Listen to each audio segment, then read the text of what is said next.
ये जो मुझे बोलने का मौका मिला या एक डेयरिंग आ गई, उस आंदोलन की देन है जिसको मैं फुले अम्बेडकर आंदोलन की बात रखती हूँ। क्योंकि भारत के परिप्रेक्ष्य में अगर महिलाओं की उत्थान की बात आती है तो ब्रिटिश इंडिया में और उसके बाद कुछ महिलाएं रही जिन्होंने महिलाओं का प्रतिनिधित्व किया, लेकिन बहुत नगण्य है। यानी इतने सारे पहली जो असेंबली रही हमारी कॉन्स्टिट्यूशन असेंबली, उसमें भी आप देखेंगे कि कितनी महिलाएं वहां रही। मुश्किल से 2 या 3 महिलाएं रही है उस समय। और मेन जो नाम है सरोजिनी नायडू का आता है और राजकुमारी अमृत कौर कॉलेज, मतलब जो कॉलेज है उनका आता है। तो हमें जैसे वहां आंदोलन हुआ पश्चिम में, जिसको हम कहते हैं कि महिलाओं के राइट्स के लिए वह आंदोलन हुए, महिला दिवस इसी से शुरू होता है। लेकिन भारत में जो आंदोलन हुए वो पुरुषों ने किए महिलाओं के लिए। जितना मेरे को जानकारी है कि महिलाओं के लिए जितने आगे आए वो पुरुषों ने किए। यानी जो समानता की बात आती है, इक्वालिटी की बात आती है, तो बुद्ध ने इक्वालिटी दी, क्योंकि दूसरे जितने भी संप्रदाय है इसमें महिलाएं पुजारी नहीं हो सकती थी, लेकिन बुद्धिज्म में महिलाएं पुजारी हो सकती है, मॉन्क हो सकती है। तो सबसे तो पहला वो ये उदाहरण है कि हिस्ट्री में अगर हम जाएंगे तो वो इक्वालिटी की जो बात बुद्ध ने की, उसके बाद स्वतंत्र भारत मतलब ब्रिटिश इंडिया के पहले महाराष्ट्र में शिवाजी महाराज और जिजाबाई, उन्होंने इस बात को उठाया और उन्होंने सती प्रथा को खत्म कर दिया। यानी सती पे जो लोग चढ़ाते थे महिलाओं को, जिंदा महिलाओं को मरे हुए पति के साथ जलाते थे, वो शिवाजी महाराज के समय में महाराष्ट्र में खत्म हुई, बंगाल में राजा राम मोहन राय के समय में खत्म हुई, अलग अलग राज्यों में अलग अलग हुई। तो ये जो डिग्निटी है, जो हमारी गरिमा है और हमारा अस्तित्व, हम कौन है, हम इस देश के नागरिक हैं, पहले ये सवाल हमें उठाना है। क्या हमें समान नागरिक का अधिकार मिलता है, ये हमें पूछना है। तो ये जो समानता की जो बात यहाँ उठी भारत में, तो यहाँ शिवाजी महाराज और उनकी माता ने की। उसके बाद ज्योतिराव फुले और सावित्रीबाई फुले जो भारत की पहली महिला शिक्षिका थी।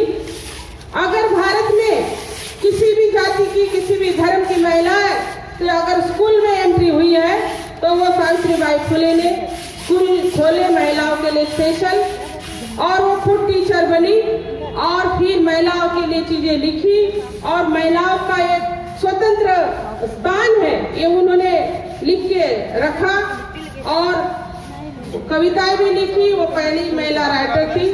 तो भारत में जो महिलाओं का जो आंदोलन पुरुषों ने शुरू करा, तो उसमें मैंने बताया कि शिवाजी के बाद सावित्रीबाई फुले, ज्योतिराव फुले ने इस काम को आगे लिया। और उसके बाद भारत का जब संविधान बन रहा था तो इसमें इक्वालिटी की बात डॉक्टर अम्बेडकर ने लिखी।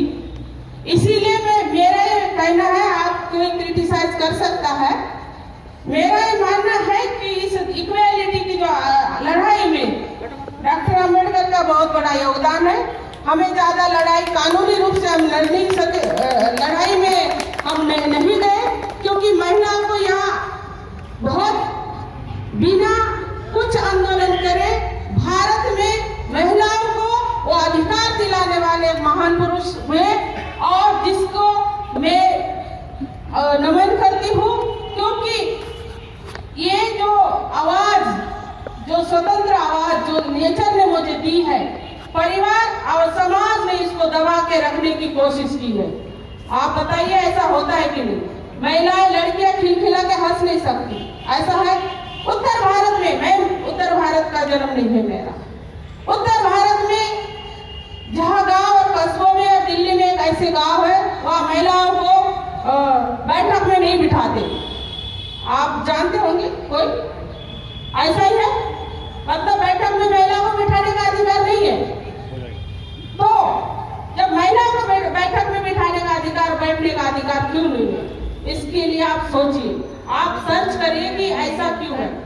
महिला की एजुकेशन की जब बात आती है तो वहां भी कितनी महिलाएं आगे बढ़ रही है, कितनी महिलाएं पीछे रह रही, कितनी महिलाएं सशक्त है। सशक्त क्या है? सशक्तिकरण क्या है? मतलब महिला का सशक्तिकरण कब मानेंगे हम?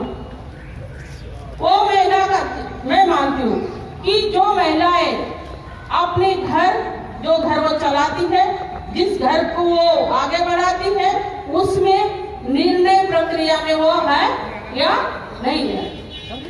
जब तक निर्णय प्रक्रिया में महिलाएं नहीं आएगी, यानी घर खरीदना है तो महिलाओं से पूछना चाहिए, अगर शादी करनी है तो महिलाओं से पूछना चाहिए।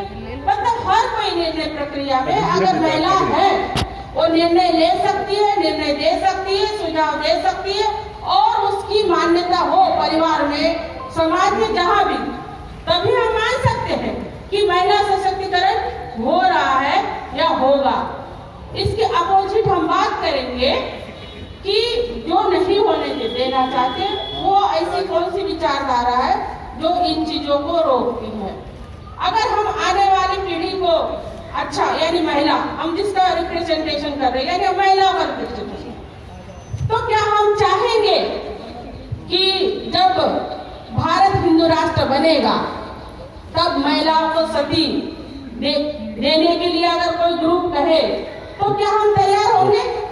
यानी मेरी लड़की, जीती जाती लड़की अगर उसके पति के शव के साथ जले तो क्या मुझे तैयार होना चाहिए? तो कुछ रूढ़ी है, ऐसी कुछ परंपरा है, उसे हमें तोड़ना होगा।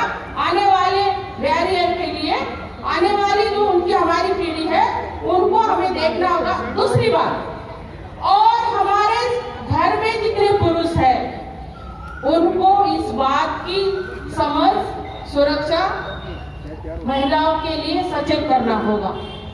क्यों? आपके घर में लड़के होंगे, लड़कियां भी होगी, तो उनकी गरिमा क्या है? अपने लड़के को समझाओ कि लड़की की गरिमा क्या है, उसकी इज्जत की सुरक्षा तुम कहाँ तक कर सकते हो। आप स्कूल में जा रहे हो, कॉलेज में जा रहे हो, समाज के हर जीवन में जा रहे हो, तो महिलाओं की सुरक्षा को लेकर उसे सेंसिटिव करो। क्यों? क्योंकि गाँव में ही रेप नहीं हो रहे, शहर में भी रेप हो रहे हैं। और बहुत सारे ऐसे आप अखबार देखेंगे, ताकतवर लोगों के ताकतवर बच्चे रेप करते हैं। तो हमें समझना होगा ना कि पीढ़ी का दर्द क्या है। तो ये पीढ़ी का दर्द ये है कि सुरक्षित माहौल हमारी महिलाओं को, हमारे बच्चों को मिलना चाहिए। तभी सुरक्षित माहौल बनेगा जब हम समाज को महिलाओं की सुरक्षा के लिए सेंसिटाइज करेंगे, अपने बच्चों को, अपने लड़कों को बताएंगे कि महिलाएं कई सुरक्षा कैसी होगी। दूसरी बात कि महिला भी पुरुषवादी है, पुरुष तो पुरुषवादी है ही, कुछ महिलाएं भी पुरुषवादी है। अगर कोई पुरुष घर में गाली देता है तो महिलाओं को उसे रोकना चाहिए कि नहीं रोकना चाहिए?